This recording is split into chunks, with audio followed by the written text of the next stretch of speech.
Hey guys, welcome back to my channel. Today I'm going to do a video talking about my 5-star books I've rated on Goodreads 5 stars, and like one book that's like 4.5, but it's like so close to 5 stars I have to include it. I'm gonna be talking about ones that really aren't that talked about. I mean, of course, I've definitely like people will know of some of these books, but I've never seen these on like my 5-star list. But trust me, a lot of my 5-star books that I have, oh, my computer just died, great. A lot of my 5-star books that I have on that list are clearly some like really popular books that a lot of people talk about, like the ACOTAR series, but I'm not gonna talk about that. I'm gonna talk about some books that I haven't really heard people discuss a lot, or on Booktalk, or like anything like that. So let's get right into it. Hey, it's me. I have 8 books here, or 9 books that are 5 stars. Okay, how I'm gonna talk about these books is I'm gonna start off with some books that are a little bit like older, one of my first 5 stars, to what I most recently rated 5 stars.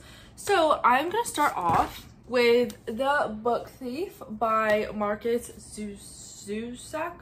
I'm gonna be honest, I haven't read this in a few years, but I remember after reading this book, this is the first book that like I actually shed a few tears for. I haven't ever like cried over a book besides this one. And this one basically is just set in World War II. It's a little girl named Liselle. She lives with a foster family. I think you find out why she doesn't live with her actual family. And she finds books where the Nazis used to like do book burnings, a huge pile. And she finds a couple like hidden throughout, and she'll like go secretly into a library, and she'll like take a couple, which back then were banned. I don't believe she is Jewish in this book, but it's still against like the rules during that time in Nazi Germany. She was reading, and she has like a whole love affair, as they quote it, with books. So then she learns how much those are important to life, and it made me realize when I first started high school, how much, you know, books are really important to the mind and to learning and everything like that. So definitely a great book to just open your mind about how important reading is. I really enjoy books set in, you know, World War II era, just because it always expands your mind a little bit. It's a little bit more about that time period, even though it is fiction. I actually gave my grandpa this book to read because he also loves that. He really liked it, and I'm like, oh, let me read it, because I didn't even read it yet. And I took it back from him because I loved it so much. So yeah, that's how much I really like it. I literally took it back from my grandpa.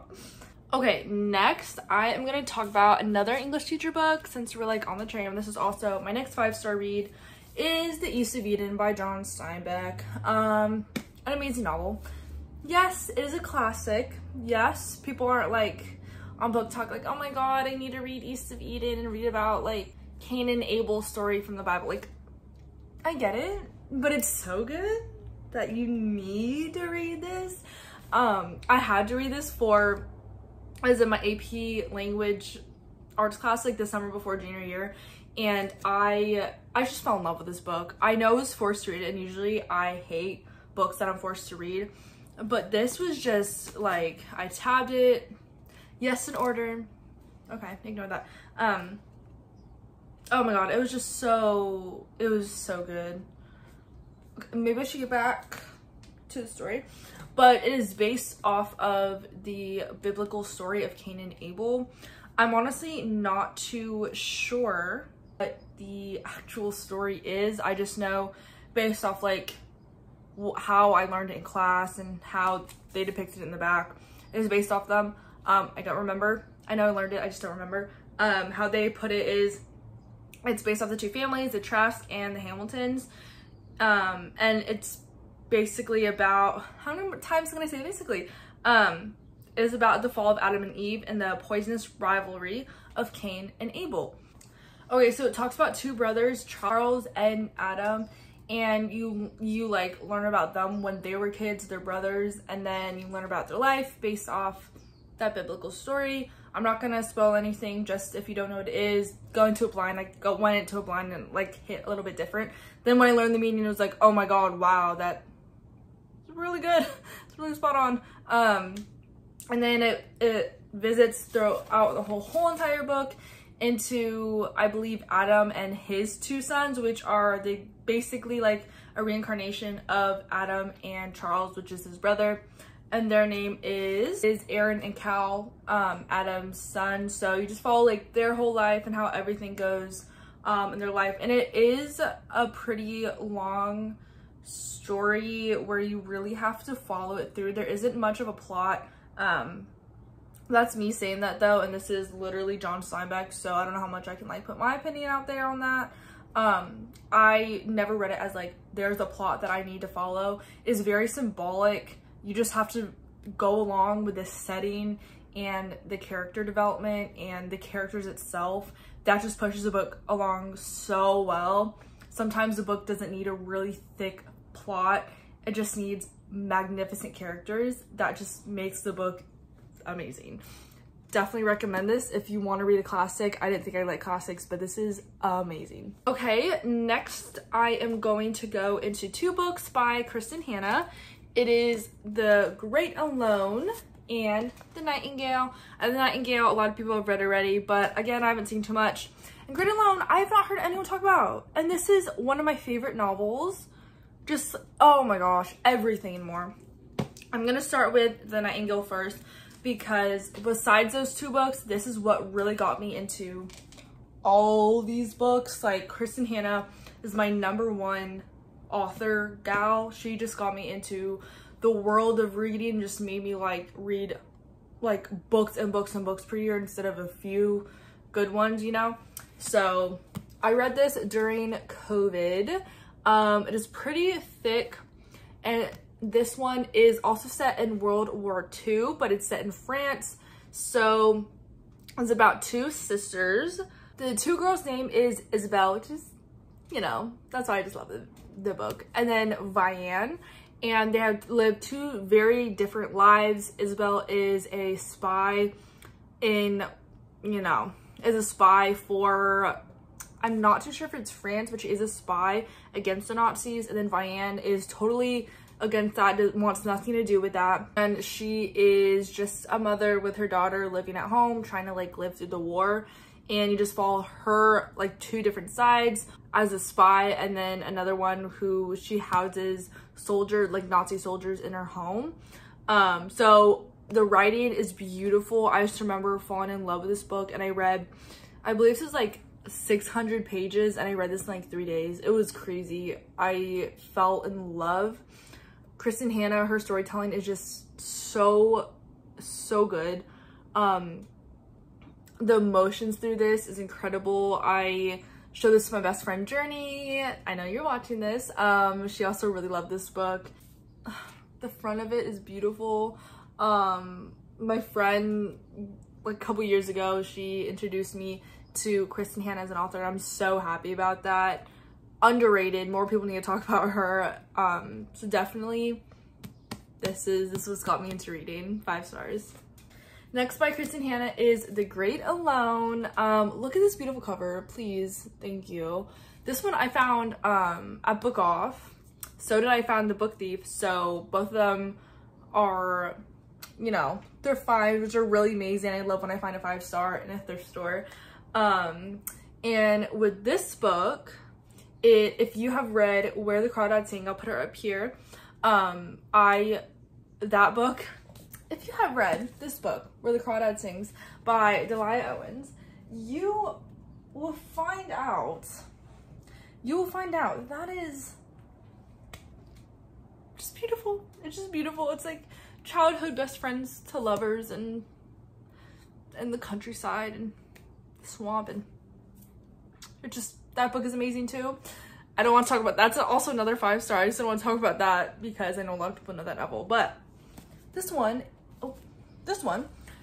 is very similar to that, based off like the setting. This one's set in Alaska. That one is set in, I think, a state in the South with a bunch of swamps. So very different. But just the way Kristen Hanna writes, the setting of Alaska makes you feel like you are in Alaska, and it just, I can visualize it. I'm thinking that is so beautiful. Like, I want to be there. And it's another childhood best friend to lover, and both the novels have, you know, the family dynamic where it's a little bit rough, so they both have that. But this one is also amazing. This one is about Lenny, and she lives with her father and her mother, and they move to Alaska from another state on mainland, and her father has PTSD from the Vietnam War, so you follow that through with the dynamic between her father, her and her mother, and then her mother and her father, how she views that when she grows up. And you watch her grow up when she's a little girl to her being an adult, and you see how her life is like through all the seasons in Alaska, and how the life is with a really small town, and she falls in love with this boy and they grow up together, and it's just like a beautiful story in that aspect. And you find out everything about their relationship. She, in this town, this isn't much of a spoiler, you're gonna find out through the seasons, her life definitely changes. So you find out, you know, her father's going through his own PTSD, which I don't want to spoil, but just imagine like Where the Crawdad Sings, how there was a kind of murder mystery aspect, but also mixed with The Shining, because I don't remember much, but the main guy's, him and his family is stuck in a small area where you can't leave. And that's basically their town in Alaska. They just can't leave during winter. If you can imagine both of those, they're very good, severely underrated. Please read it. Journey, my friend again, she also completely loves this book too. This was a 4.5 because it was a little bit drawn out, so it wasn't complete 5. It's a little bit longer than it probably should have been. Still amazing, 100,000% recommend. Next, I'm going to talk about a book that doesn't fit in any of these kind of vibes.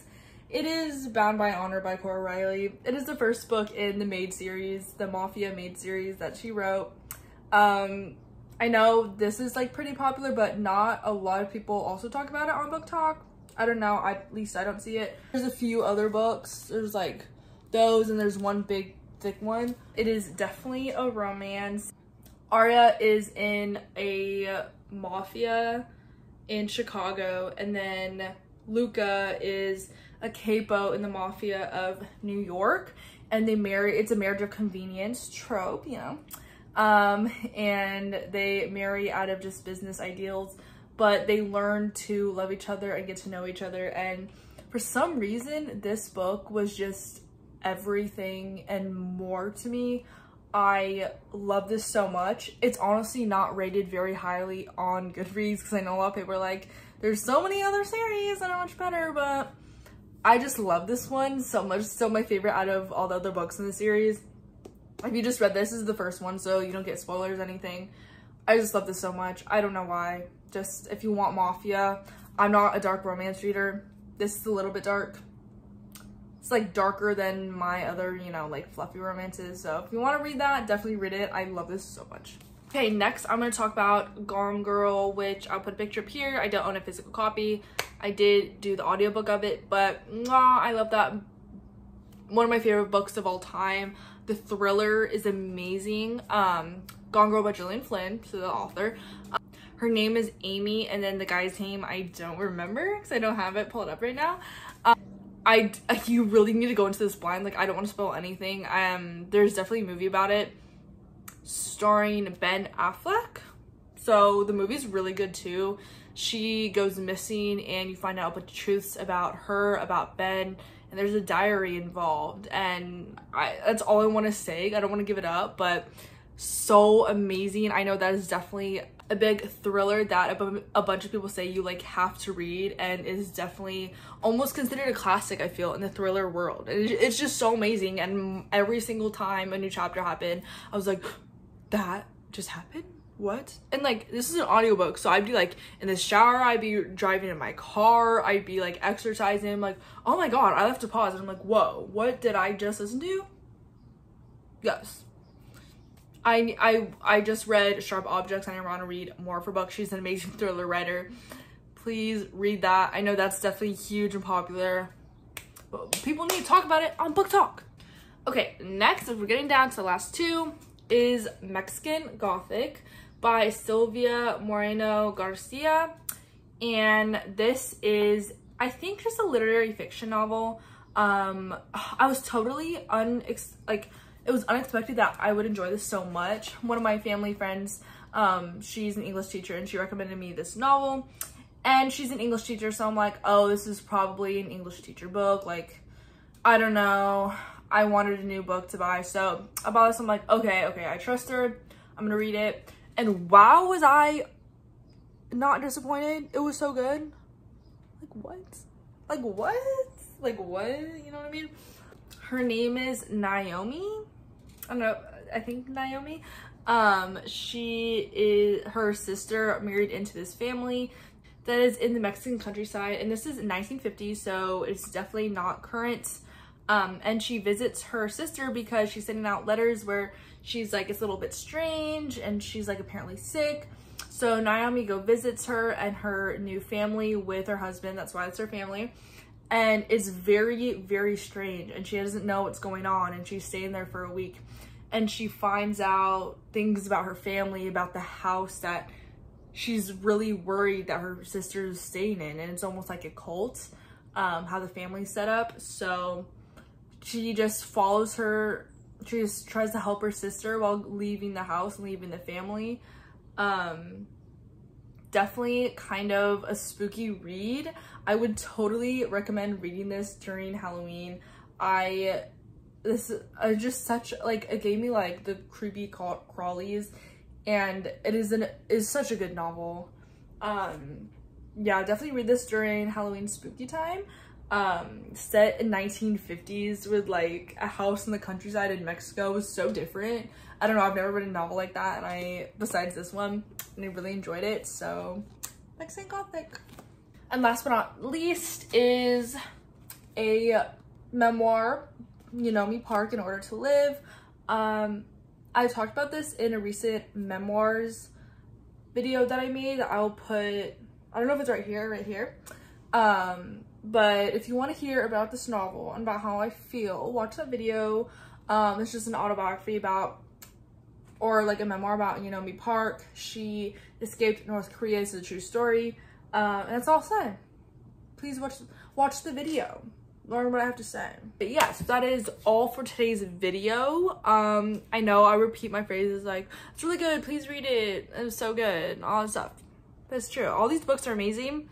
I rate them 5 stars. I hope that's a little different than regular Booktalk, Booktuber 5-star books. I could totally make a video talking about, you know, 5-star Booktalk books that I loved, which I might do. I don't know. We'll see. But yeah, thank you so much for watching, and see you guys next time. Bye.